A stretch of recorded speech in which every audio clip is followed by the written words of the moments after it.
Udah tahu belum? Dua kasus pembunuhan yang terpecahkan karena bantuan arwah si korban. Kasusnya apa aja? Gini ceritanya.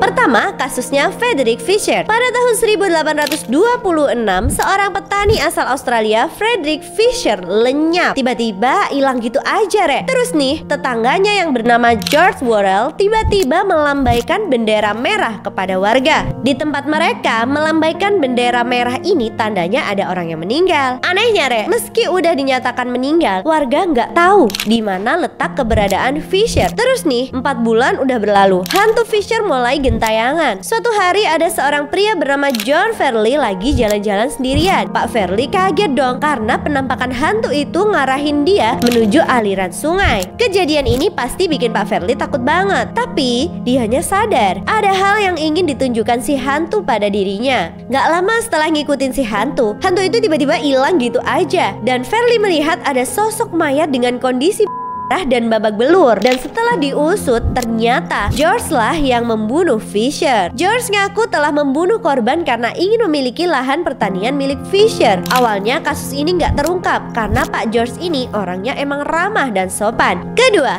kasus Zona Histershoe. Kejadiannya pada musim dingin tahun 1897. Mbak Zona ini perempuan asal West Virginia. Mbaknya dilaporkan meninggal dunia karena kecelakaan. Kenapa bisa diputusin kayak gitu? Karena emang merujuk pada hasil otopsi yang sudah dilakukan. Ibunya Mbak Zona ini sebenarnya udah ikhlas akan kepergian anaknya. Ya, walaupun namanya ibu masih kepikiran dan terngiang-ngiang. Terus, Rek, suatu hari ada sosok perempuan yang mirip banget sama Mbak Zona datang ke si ibu. Dia tanya kabar ke ibunya itu. Anehnya, selama 4 hari berturut-turut hantu Zona selalu menemui ibunya dan jelasin kematiannya bukan karena kecelakaan. Hantu itu mengatakan pelaku pembunuhan tersebut adalah Edward Shoe. Mengetahui petunjuk tersebut, tim dokter melakukan otopsi ulang dan melihat ada bekas luka di bagian leher. Ternyata Zona tewas dengan kondisi leher. Akhirnya Edward dinyatakan bersalah atas pembunuhan Zona dan dihukum seumur hidup. Namun baru 3 tahun menjalani hukuman,